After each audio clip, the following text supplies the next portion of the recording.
Hello everyone. तो इस video में हम बात करने वाले मॉक टेस्ट की स्ट्रेटजी क्या रहनी चाहिए। वैसे तो मॉक टेस्ट मतलब कि उठा के दे दो, लेकिन ऐसा नहीं, इसकी भी कुछ तरीका होता है जिससे कि आपको मैक्सिमम बेनिफिट मिल सके। तो मैं उसी चीज़ को बताऊंगा जो मैंने यूज़ किया और जो मुझे वाकई बेनिफिट किया। तो चलो वीडियो पे आते हैं बिना किसी देरी के। तो मॉक टेस्ट कब देना स्टार्ट करना चाहिए? अब यहाँ मॉक टेस्ट से मेरा मतलब है कि वो मॉक टेस्ट नहीं जो फुल लेंथ होते हैं। मैं यहाँ पे बेसिकली बात कर रहा हूँ प्रीवियस ईयर पेपर की, जो कि 2022, 2023 और 2024 के जो एमटीएस एग्ज़ाम की बात करूँगा मैं, ठीक है। तो ये आपको तब लगाना शुरू करना है जब आपका जो है 70 से 80% सिलेबस जो है वो कंप्लीट हो जाए। अब ऐसा नहीं है कि आप 100%, लेकिन 100% सिलेबस करने के बाद देना चालू करेंगे। 100% सिलेबस कभी कंप्लीट नहीं होगा आपका, क्योंकि एग्ज़ाम जैसे जैसे आप है ना टेस्ट अटेम्प्ट करोगे, पीवाईक्यू अटेम्प्ट करोगे ना, तो आपको पता चलता जाएगा और आप अपना जो सिलेबस वो पैरेलली कंप्लीट करते जाओगे। लेकिन जो 70-80% क्या है, मैक्सिमम सिलेबस होता है, तो वो कंप्लीट हो जाएगा ना, तो आप यहाँ से जो है वो देना स्टार्ट कर सकते हैं। जैसे कि अभी फ्रीक्वेंसी डेली की नहीं रखनी है आपका, जब तक सिलेबस पूरी तरीके से कंप्लीट 100% तो कभी कंप्लीट नहीं होगा। लेकिन जब आप जैसे प्रीवियस ईयर क्वेश्चन जब बुक से अटैम्प्ट करोगे ना, तो आपको कुछ टॉपिक्स मिलते जाएंगे ना, तो आपको फिर है ना खुद से इंट्यूशन हो जाएगा कि हाँ, मतलब मेरा काफ़ी सिलेबस कंप्लीट हो गया है, अब बस थोड़े बहुत टॉपिक हैं जो वो मुझे मिलते जाएंगे और मैं करता जाऊँगा। तो ऐसा आपको खुद को पता चल जाएगा, ठीक है। अब मैं लिस्ट बना के दे दूँ कि ये कर लो, तो फिर वही बात आ जाएगी कि मतलब कि सेलेक्टिव चीज़ें पढ़ो, सेलेक्टिव चीज़ें। अब मैं ही तुमको अगर लिस्ट बना बना के दे दूँ और उनको कवर करने के लिए बोल दूँ, तो आपका सिलेबस ही कंप्लीट नहीं होगा। तो ये चीज़ है, ठीक है। उसके बाद में थोड़ा मैं सेक्शनल की बात करूँ, तो सेक्शनल मैंने तो जीएस के लिए तो बिल्कुल नहीं दिया था, ठीक है। एक भी सेक्शनल मैंने जीएस के लिए नहीं दिया था। इंग्लिश के मैं अटेम्प्ट करता था, सीजीएल के भी करता था, सीएचएसएल के भी करता था, लेकिन उसकी भी मैंने कोई ऐसी डेली फ्रिक्वेंसी नहीं रखी थी, ना कोई शेड्यूल रखा था। मैंने बस है ना जैसे अपन प्रिपरेशन करते रहते हैं, तो कभी कभी ऐसा लगता है ना कि यार मैं कभी हायर एग्ज़ाम के भी दे के देखूँ मेरे कितने नंबर आते हैं। तो ऐसे ही मैं कभी कभी देता था। और बाकी एमटीएस के मैं बात करूँ ना, तो एमटीएस के आपको है ना प्रीवियस ईयर क्वेश्चन जब भी आप लगाओ, तो ये एमटीएस 2024 के आपको क्वेश्चन बिल्कुल नहीं लगाने हैं, और 2022-23 के भी ना लगाओ। ग्रामर के क्वेश्चन तो अच्छा रहेगा, क्योंकि आपको जब आप ये प्रीवियस ईयर पेपर लगाओगे ना, तो आपको रियल एग्ज़ाम की फील आए। मैं ऐसा चाहता हूँ, क्योंकि मैंने भी ऐसे ही किया था, ठीक है। तो आप है ना बुक से चाहे आप सीजीएल के लगाओ, सीएचएसएल के लगाओ, जीडी तक के लगा लो, कोई प्रॉब्लम नहीं, लेकिन एमटीएस के थोड़ा छोड़ देना उसको, ठीक है। बाकी जीएस में तुम क्या दिमाग लगा लोगे? अगर सेक्शनल लगाना तुमने डेली का चालू कर भी दिया, तो क्या दिमाग, या तो तुम्हें आता है या नहीं आता है। अब वही बात है कि आपको अगर मॉक की हैबिट कि हाँ एग्ज़ाम लेवल कैसा क्या है पता चलना, तो वो आपको इनसे अच्छे से कवर होगा, ठीक है। और बात रही इनके जो पीवाईक्यू, वो इंपॉर्टेंट होते हैं कि हाँ कुछ जो सीजीएल के एमटीएस में आ जाते हैं, एमटीएस के सीजीएल में, तो प्रीवियस ईयर क्वेश्चन जो बुक लगाओगे उससे कवर होंगे ना, तो फालतू में यहाँ पे गधा मजदूरी करने की क्या ज़रूरत है। मेरा ये कहने का मतलब है।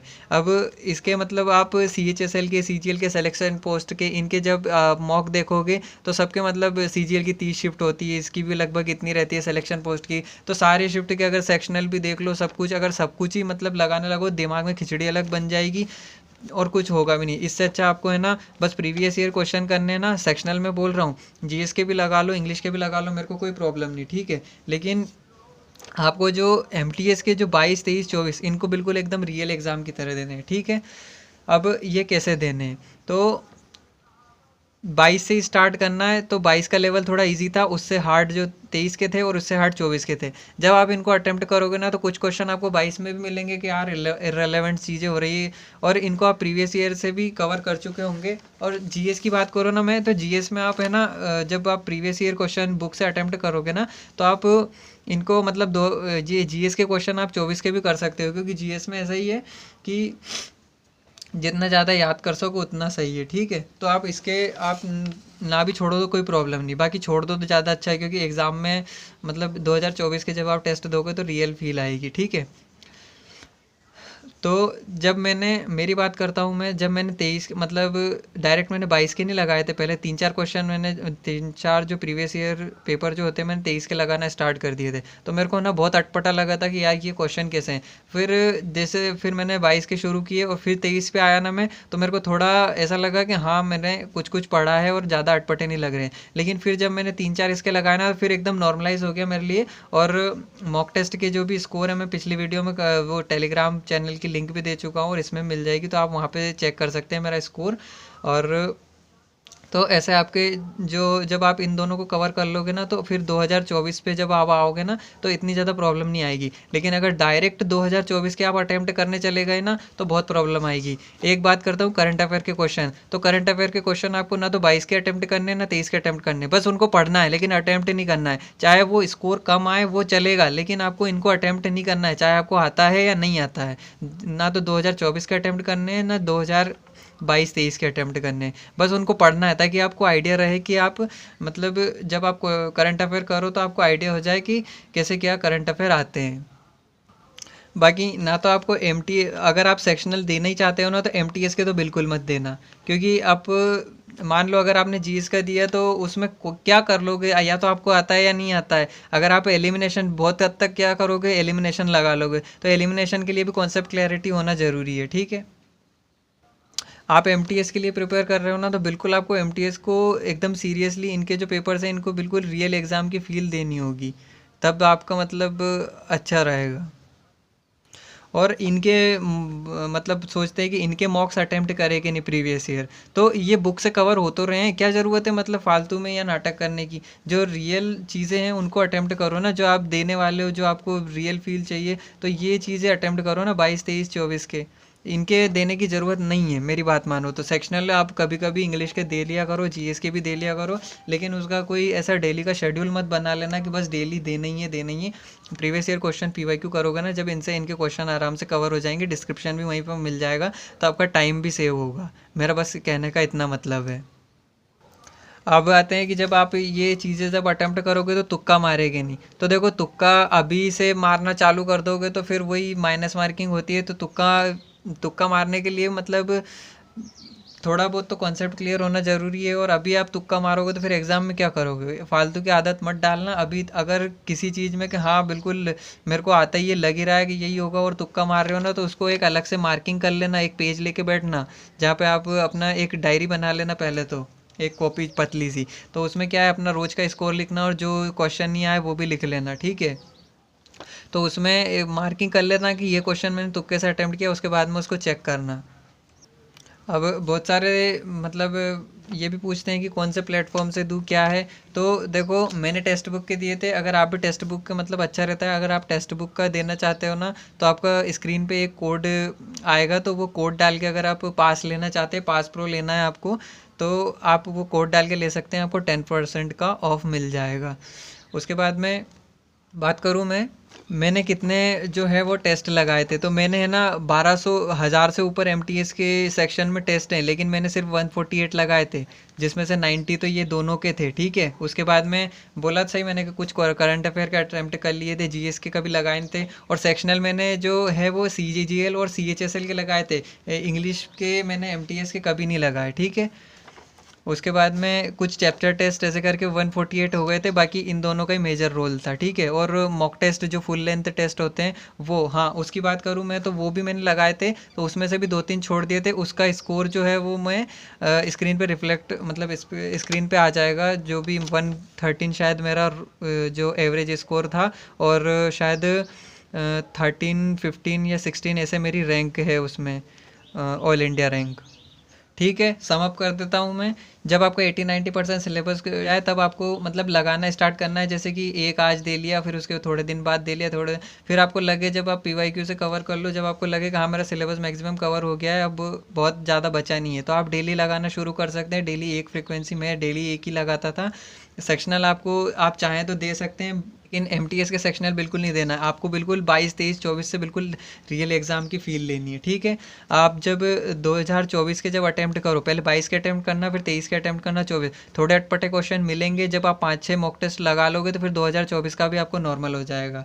और करंट अफेयर का क्वेश्चन इन तीनों से अटैम्प्ट नहीं करने हैं आपको। चाहे आपका रो मतलब जो स्कोर है वो लो आए, स्कोर लो आने से कुछ फ़र्क नहीं पड़ता, फालतू टेक्स्ट बुक में रैंक करने से कोई कुछ नहीं मिलने वाला आपको। और CGL CHSL के मॉक बिल्कुल नहीं देने। इनके PYQ जो हैं इंग्लिश के, आपको इंग्लिश हो GS हो, इनके आपको PYQ बुक से कवर हो जाएंगे, तो उसके लिए आपको टेंशन नहीं लेनी है।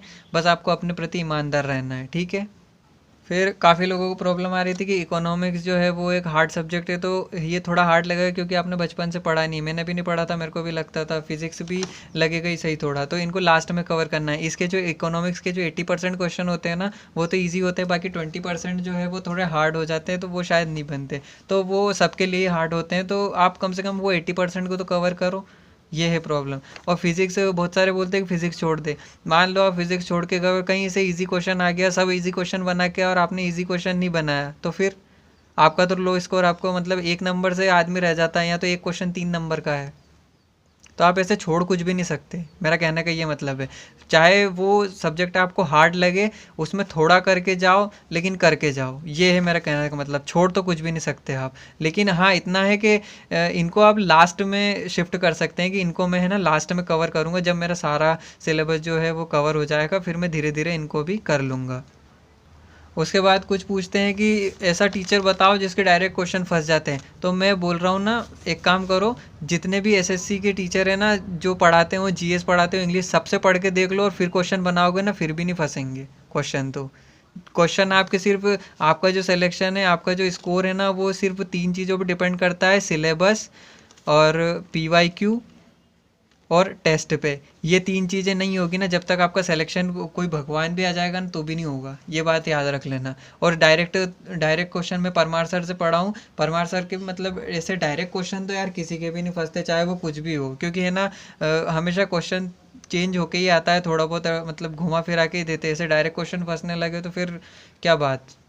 उसके बाद कुछ लोग मेरे जो नोट्स मांगते हैं, तो देखो मैं अपने नोट्स दिखा चुका हूँ, और मेरे कोई ऐसे स्पेशल नोट्स नहीं है, बिल्कुल मेरे अपने हैंड रिटन नोट्स हैं। मेरे को कोई अलग से जो है वो एसएससी देने नहीं आगे तक, ले बेटा इसको पढ़ ले और बस तेरा सिलेक्शन हो जाएगा। देखो फालतू है ना वीडियोस पे भटकना बंद करो। पहली बात तो इधर उधर भागते फिरते हो कि बस ये स्ट्रेटजी वो स्ट्रेटजी, खुद मतलब तुम है ना, एक तो पढ़ने तक से डर रहे हो, तुमको सिलेक्शन भी चाहिए और तुम खुद डर रहे हो। तो पढ़ना स्टार्ट तो करो, स्टार्ट करोगे जब भी कुछ होगा, नहीं तो है ना बस रह जाओगे यहीं के यहीं। यूट्यूब पे बस जाके कमेंट करने हैं, वो लाइव चले जाते हो, लाइव में कितना टाइम वेस्ट होता है। 1 घंटा मतलब 1 घंटे में वो 20-25 क्वेश्चन करवा देते हैं, ऊपर से टॉप 50 एरर ने, टॉप 20 एरर, टॉप 100 एरर, उससे कुछ भी नहीं होगा। खुद का जब तक एनालाइज नहीं होगा ना, उसकी बात ही अलग है। हाँ ये है, आप ये कर सकते हो कि आपको शुरू में प्रॉब्लम आ रही है ना, तो आप कोई भी मैराथन वीडियो से आप अपना जो है थोड़ा जो एरर का कॉन्सेप्ट है वो क्लियर कर सकते हैं, ताकि आपका हैबिट में आ जाए। बस इतना कर सकते हो। बाकी अगर आप है ना इन जो यूट्यूब के जो है ये डेली के जो क्लास ले लेके बैठ जाते हैं, तो ये तो व्यूज़ के लिए अपनी दुकान चला रहे हैं, तुम्हारा लॉस हो जाएगा इसके चक्कर में, ये बात ध्यान रख लेना। तुम्हारा सिलेक्शन जो है वो ना तो किसी टीचर के हाथ में है, और ना कोई मतलब तुम्हारी जो लक पे डिपेंड करता है। तुम्हारा सिलेक्शन सिर्फ तुम्हारे हाथ में है, तो अपने आप से मतलब ईमानदारी से काम करो, ये है मेरा कहने का मतलब। जब तक आप खुद से अपने जो सिलेबस कंप्लीट नहीं करोगे, दूसरों के मतलब ये स्ट्रेटजी, ये नोट्स मिल जाए, वो नोट्स मिल जाए, पीडीएफ खेलते रहते हो इधर उधर, जब तक आप खुद से पीवाईक्यू नहीं लगाओगे, खुद से लर्न करना चालू नहीं करोगे, टेस्ट नहीं लगाओगे, उसको एनालाइज नहीं करोगे, तब तक कुछ भी नहीं होना है। और चलो वीडियो वैसे ही बड़ी हो रही है, तो अब टारगेट स्कोर को लेके जो मतलब डिमांड कर रहे थे, तो टारगेट स्कोर को लेके एक अलग से वीडियो लेके आऊँगा। और मैं पहले ही बोल दूँ 140 मैं नहीं बताने वाला, उसके लिए कुछ अलग पैरामीटर होते हैं। मैं एकदम जेन्युइन बात करता हूँ, कोई मतलब 140 करके आपको डिमोटिवेट नहीं करूँगा। और क्यों नहीं बताऊँगा 140 का भी रीज़न बताऊँगा, क्योंकि मेरे जो भी मतलब आप देख चुके होगे वीडियो पिछली भी, कि मैं बिल्कुल जेन्युइन बात करता हूँ। देखो मैं फालतू के गुमराह करने का काम मेरे पास है नहीं। बाकी इस वीडियो के लिए इतना ही। मिलता हूँ आपसे अगली वीडियो में। अगर वीडियो अच्छा लगा हो तो लाइक करना, और जो भी है मतलब आपको फीडबैक देना यार, जो भी है मतलब। एक तो ये है कि 92% लोग ऐसे हैं जो मतलब वीडियो देखते हैं बस, लेकिन सब्सक्राइब नहीं करते। तो प्लीज़ सब्सक्राइब कीजिएगा, मुझे मतलब आपके सब्सक्राइब से मोटिवेशन मिलता है ताकि मैं और अच्छी वीडियो बना सकूँ, ठीक है। और अगर कुछ बुरा लगा हो या फिर कोई क्वेरी हो तो आप कमेंट करना, मैं उस पर सॉल्व करूँगा और अपने वीडियो में आके उसको इम्प्लीमेंट भी करूँगा कि क्या कमी रह गई। तो चलिए आज के लिए इतना ही। Thank you.